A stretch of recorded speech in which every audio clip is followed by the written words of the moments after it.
بەڵێ بینەرانی عزیز سڵاوتان لێبێت من یادگار فایقمەم شەو بە شێوەیەکی ڕاستەوخۆ لە ستۆدیۆی ناوەند لە هەولێری پایتەختەوە لەگەڵتانە بین بۆ باسی ڕۆژی ئەم شەومان لەگەڵ میوانێکی تایبەتە جەنابی کاک هێمن هەورامی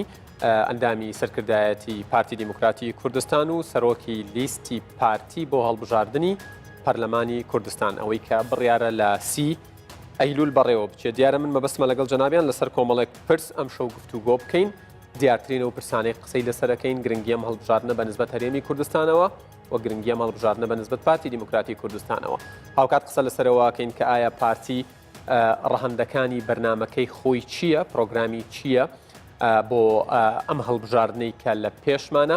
و چ گۆڕانکاریەکی کردووە گەر بەراوردێک بکەین لە نێوان ئەم هەڵبژاردنە و کاندیدەکانی پارتی دیموکراتی کوردستان دنیابینی و پرۆگرامی پارتی بۆ هەڵبژاردنەکان و بە نسبەت هاوڵاتیانیشەوە بێگومان ئەگەر بەراوردی بکەین لەگەڵەوانەی ڕابردوو چ گۆڕانکاریەک تایدا کراوە لە ڕووی هێنانە پێشەوەی گەنجانەوە لە ڕووی ئەو کەسانە بڕوانامەیان چییە لە ڕێژەی تەمەن لە پسپۆریەکان و بڕوانامەکانیان دابشکردنی جیۆگرافی و زۆر پرسی دیکەش دیارە یەکێکی تر لە پرسیارەکانی منەوەیە کە بۆچی ئەم جارە پارتی کەسێکی دەڤەری سلێمانی کردووە بە سەرۆک لیست مەبەستمە وەڵامی ئەوەش بزانم ئەمە چی لێ ئەخوێنرێتەوە بێگومان قسە لەسەرەوە شەکەین کە ئایا پەیوەندی پارتە سیاسیەکانی کوردستان تا ئێستا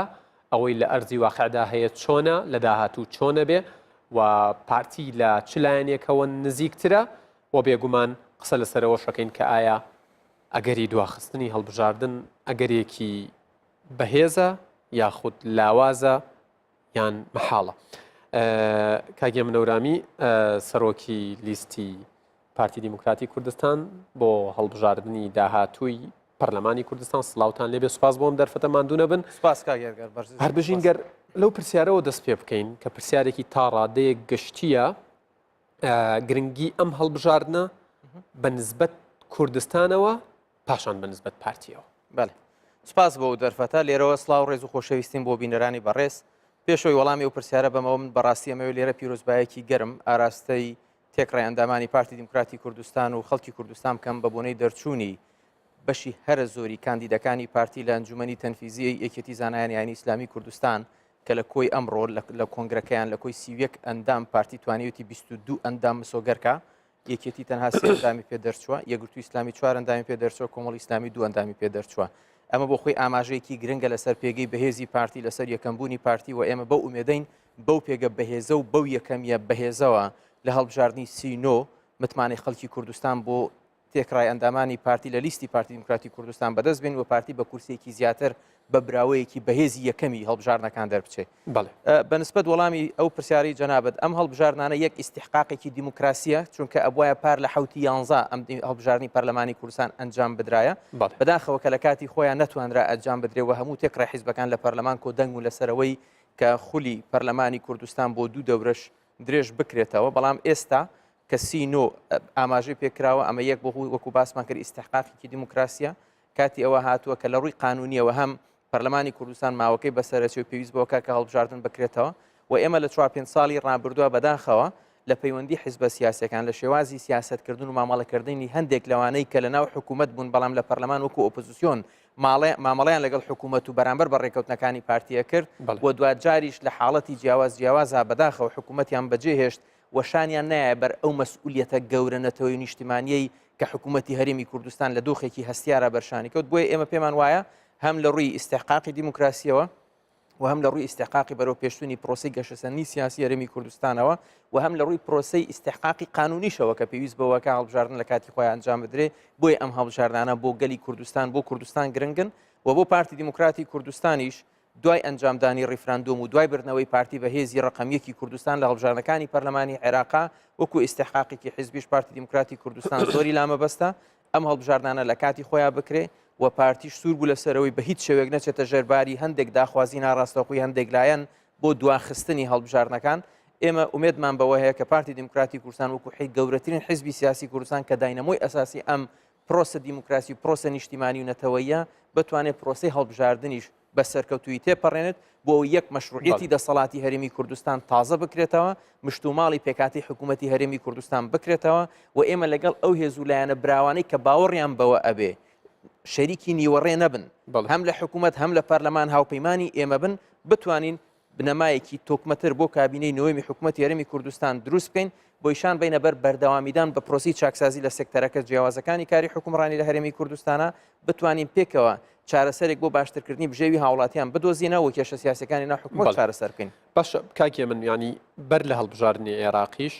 لە سەرەتای ینی پار ساڵ و لە سەرەتای ئەم ساڵیش پارتی داوای ئەکرد وە سوور بوو لەسەرەوەی کە هەڵبژاردنەکان لە کوردستان بەر لە هەڵبژاردننی عێراق بکرێت پارتی بۆ هێندە دڵگەرمە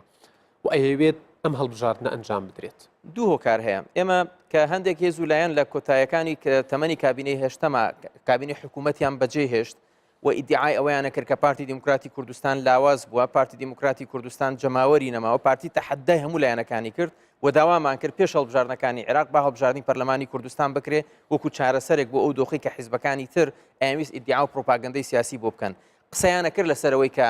پارتی ناتوانێت هەڵبژاردنەکە بکە بەڵام کاتە سەر هەڵوێستی ڕسمی بەداخەوە هیچ کام لەو لایەنانە نهاتنە پێش و ئێستاش هەندێک لەو لایەنانە بەداخەوە دیسان ئەڵێم ترسی ئەنجامدانی هەڵبژاردنیان هەیە بۆی هەندێک جار بیانویان بۆ دواخستنی هەڵبژاردنەکان لێرە و لەوێ باس ئەکردەوە پارتی دیموکراتی کوردستان متمانەی بە خۆیەتی متمانەی بە جەماوەری خۆیەتی متمانەی بە یەکگرتووی و یەکریزی سەرکردایەتەکەیەتی متمانەی بەبوونی سەرکردایەتێکی کاریزما و حەکیمانە هەیە و متمانەشی بەگەلی کوردستان هەیە چونکە ئێمە ناکرێت لە بەرژەوەندی تایبەتی حزبیەوە سێری ئیستحقاقە دیموکراسیەکان و گەشە سەر پرۆسی گەشتنی سیاسی و پرسە نیشتیمانیەکان بکەین. باشە گەر ئاماژەیەک بەوە بەی بیانووی ئەو لایەنانەی ئاماژەت پێدا بۆ دواخستنی هەڵبژاردن چییە و ئایا هێشتا ئەو بیانوانە مەوجودن و هەن؟ کاگەرگار بیانوەکان بە ڕسمی نەبوون لە کۆبوونەواتی زۆر ڕسمیە بەڵام لێرە و لەوێ ناڕاستەوخۆ ینی باڵۆنی ئیختیباریان فڕێ ئەیە بۆ ئەوەی بزانن تستی ئەوەکەن کە ئێمە تا چەند سوورین لەسەر ئەنجامدانی هەڵبژاردنەکە بەڵکو بتوانن گوشارێک لە گوشارەکان دروستکەن لێتی ناشارمەوە بەشێک لەو باڵۆنی ئیختیبارانەی کە فڕیانەیە داوایانە کرد با انتخاباتی پەرلەمانی کوردستان لەگەڵ ئەنجومەنی پارێزگاکان لە مانگی 12 بکڵێ بە بیانووی ئەوەی کە لە مانگی 12 بکرێت لە سینۆش دیسان درێژی کەینەوە هەندێک جار بە بیانووی ئەوەی کە یاسای هەڵبژاردن تعدیل بکرێت بە جۆرێک لە جۆرەکان قسە لەسەر ئەوەکرا ئایا فراکسیۆنی ئایا لیستی براوەی یەکەم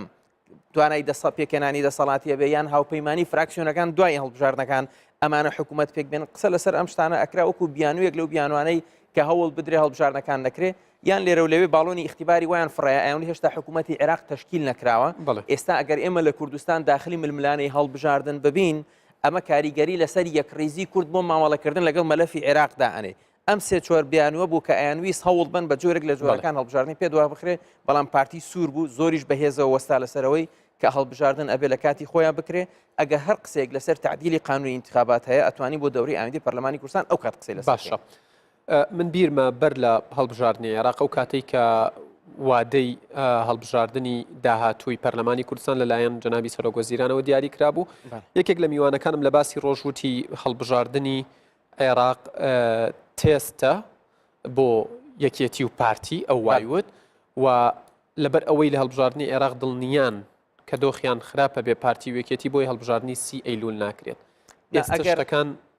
چۆن گۆڕاون ئەگەر ئێمە دڵنیا بووینە لەوەی کە دۆخمان خراپە بێ ئێمە شەڵبەت دەکەوتینە ژێر کاریگەری ئەو پرۆپاگەند و هەوڵانەی کە نەیان ئەویست ئەسڵن هەڵبژاردنەکە بکرێ هەندێک هێز هەیە وەزعی ناوخۆی خۆی ئەوەندە خراپە ئەوەندە ململانەکانیان تون بووەتەوە خواخۆیانە ئێستا هەر هەڵبژاردن نەکرێ ئیسا کێشەی گەوریان ئەوەیە سەرۆک لیستەکانیان پێگلایی ناکرێتەوە بۆیە ئەمانە بیانوو بوون ئێمە لەگەڵ ئەوەین هەڵبژاردنەکان لە کاتی خۆیان بکرێ و هیچ بیانوێک نەدۆزرێتەوە و ئێمە هەوڵبین لە خولی ئایندەی پەرلەمانی کوردستانە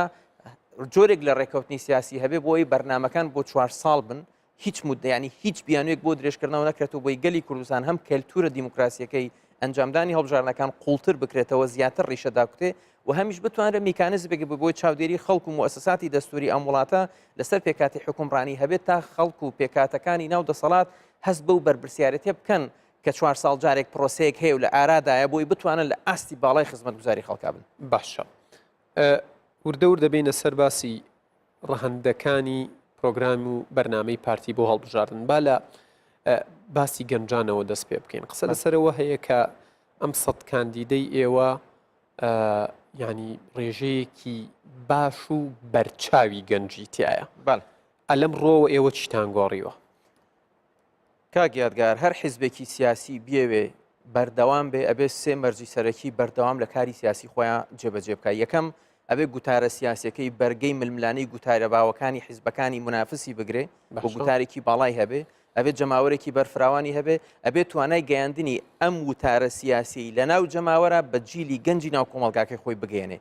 نهێنی مانەوەی پارتی دیموکراتی کوردستان بە حیزبی ڕقەمیەکی کوردستان بۆ 72 ساڵ لە جێبەجێکردنی ئەو سێ خاڵایە هەمیشە وتاری پارتی ڕەهندەنەتەوەی نیشتمانەکانی وتاری پارتی وتاری دەوڵەتداری پارتی وتاری خزمەتگوزاری پارتی وتاری بەرگری و پێشمەرگایەتی و شۆڕژگێڕی و پاراستنی کوردستان وتارێک بووە کە وتاری هیچ کام لە حیزبە سیاسەکانی منافسی پارتی نەیتوانێت خۆی بەرامبەر ئەم وتارە بگرێ فراوانی جەماوەری پارتی و ئەمە ئێستاش کە لە ئەمڕۆ ئێمە پارتی دیموکراتی کوردستان لیستی سەڵتناوەکەی خۆی داوەتە کۆمیسیۆنی باڵای سەربەخۆی هەڵبژاردنەکان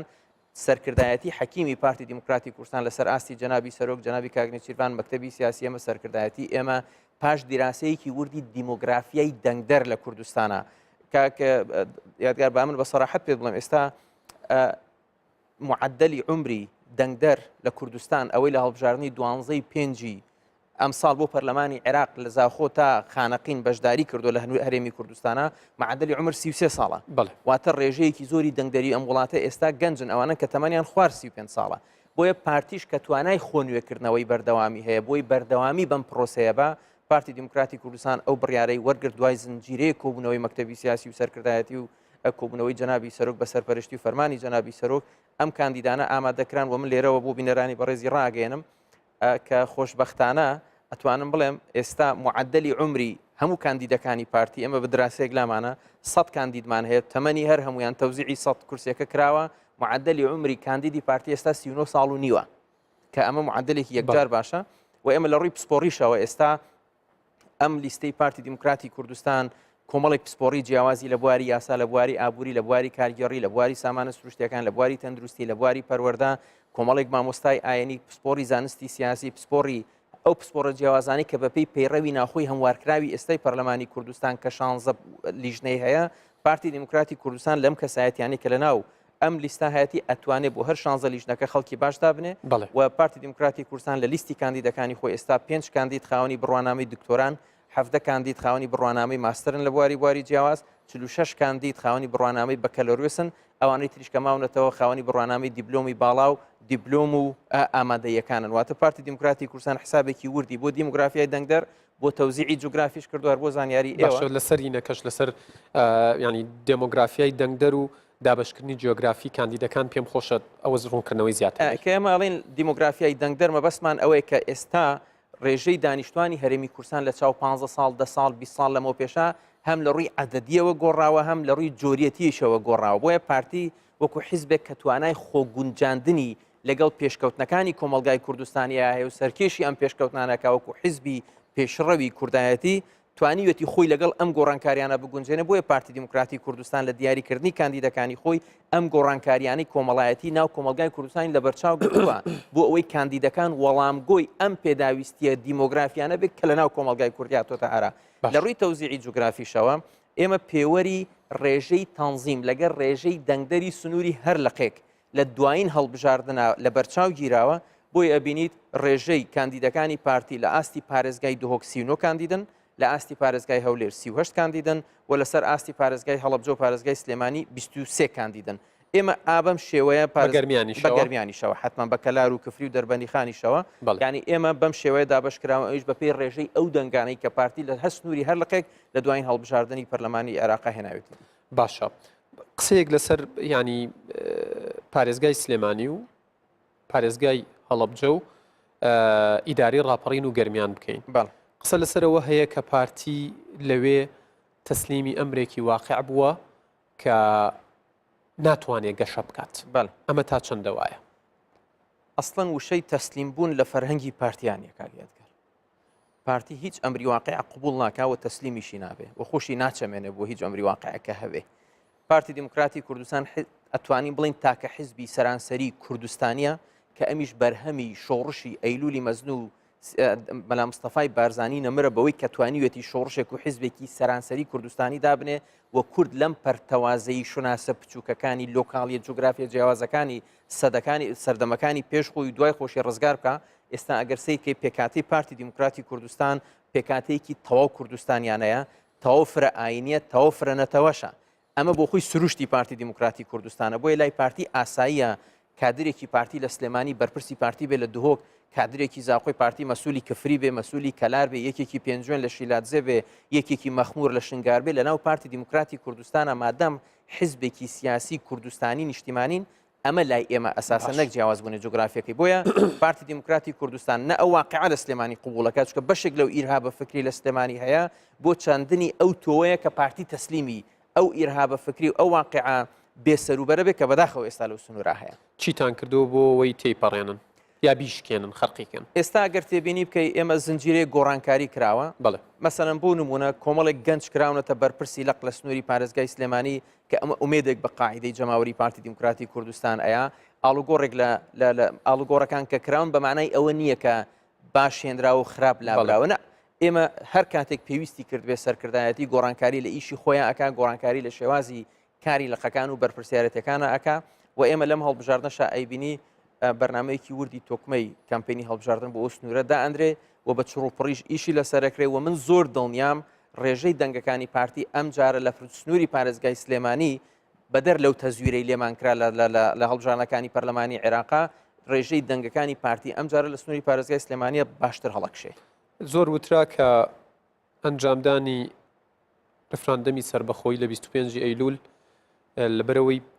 ینی چەند حزبێکی تر و پارتیش بە پلەی یەک سەرکردایەتی کردووە زیان بە پارتی ئەگەیەنێ. هەڵبژاردننی عێراقمان بینی، پێتان وایە ئەلەم هەڵبژاردنە ئێوە زیاتر گەشە ئەکەن یان ئەنجامدانی ڕفراندەم کاریگەری سلبی ئەبێ لە سەرتان؟ بەعکسەوە ئێمە شانازی بەوە ئەکەین کە ئەوەی باوەڕی بەسەر بەخۆی هەیە ئێمە بە پارتیە زانین ئەگەر لە دەرەوەی پارتیش بێ و هەر کەسێکیش لە ناو پارتیا باوەڕی بەسەر بەخۆی نەبێ، باوەڕی بە دۆزی ڕەوای گەلی کوردستان و مافی چارەنووس نەبێ، ینی ڕاستگۆ نییە لەگەڵ پارتی بوونی خۆی. چکە پارتی بوون لەسەر بنەمای استراتیژی سربەخۆی و دەوڵەت دروستکردن بۆ گەلی کوردستان دروست بۆ، بەڵام بەپێی قۆناغی جیاواز بەپێی هەلومەرجی لەبار. ئێمە پێمان وایە نەک ڕیفراندۆم نەبووەتە هۆی ئەوەی کە پارتی لاواز بێ، سەرڕای هەموو ئەو ئابلۆقانی لەسەر پارتی دانران بۆی بۆ مێژوو ئێڵم. چکە دوای ڕیفراندۆم و خیانەتی 16 ئۆکتۆبەر ڕاکەڕاکی بەشێک لە حیزبەکان کە لە سلێمانی بوون بۆ بەغدا و قسەکردن لەگەڵ عەبادی بۆی موچە بۆ سلێمانی بنێرێ و بۆ هەولێری نەنێرێ و هەوڵی دوو ئیدارەی دروستکردن و احتیواکردنی دەوری پارتی بوو. پارتی توانی زۆر بەهێزەوە ئەو ئەزمانە تێپەڕێنێ ئابلۆقەدی بوو لە ماسیەکانی لەسەر خۆی بشکێنێ بە توانەکانی جەنابی سەرۆک جەنابی کاک نێچیروان و سەرکردایەتی ئێمە، توانرا ئەم ئابلۆقە دیبلۆماسیانە بشکێن و توانرا بە بەرگری پێشمەرگە و دەستگا ئەمنیەکانی کوردستان و ئەنجومەنی یاساییش توانرا بەر بە حەشدی شەعبی و بەرامبەر بە هەموو پیلانانی تر بگیرە. توانراوە ئێمە ئالەم بڕۆوە ئەڵین پارتی دیموکراتی کوردستان ڕێژەی ئەو دەنگ و کورسیانەی لە پەرلەمانی عێراقا لە 12/5 بەدەستی هێنا،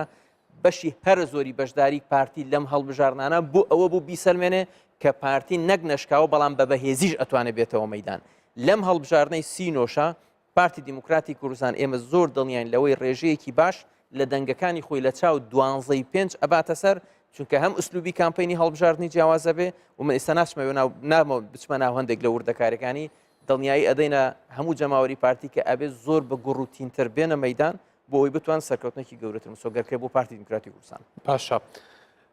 خۆت ئاماژەت بەوەدا ئێستا و پرسیارە ینی هات بە مێشکا بۆی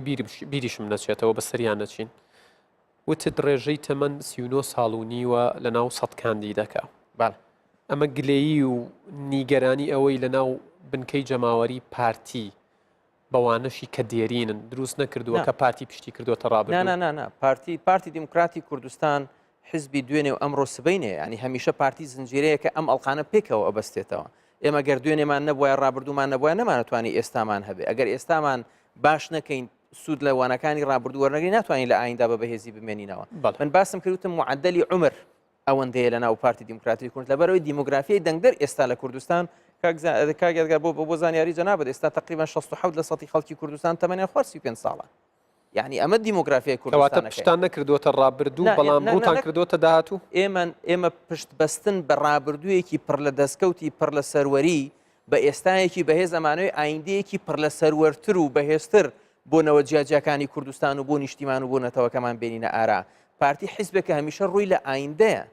پارتی هەرگیز چەقبەست و ئەسیری ڕابردووی خۆی نابێ ئەگەر پارتی دیموکراتی کوردستان بەستەنا ڕووی لە سەروەریەکانی ڕابردووی وایە نەیەتوانی بە حیزبی ڕقەمێکی کوردستان بمێنێتەوە ئەزمموی حیزبی مؤتەمەری وەتانی هەندی خۆغاندی دامەزرێنەری بوو سەربەخۆی هندستان ئەوان بەدەستیان هێنا بەڵام لەبەرەوەی تەنها پشتیان بە خەرمانەی سەروەریەکانی غاندی بەست و پشتیان بە دەستکەوتەکانی ڕابردوو بەست و وەڵامیان بۆ گۆڕانکاریەکانی دانیشتوان لە ناو هندستانە نەبوو ئێستا ئەم حیزبە لە معارەزای و حیزبی تر هاتوۆتە سەر حکم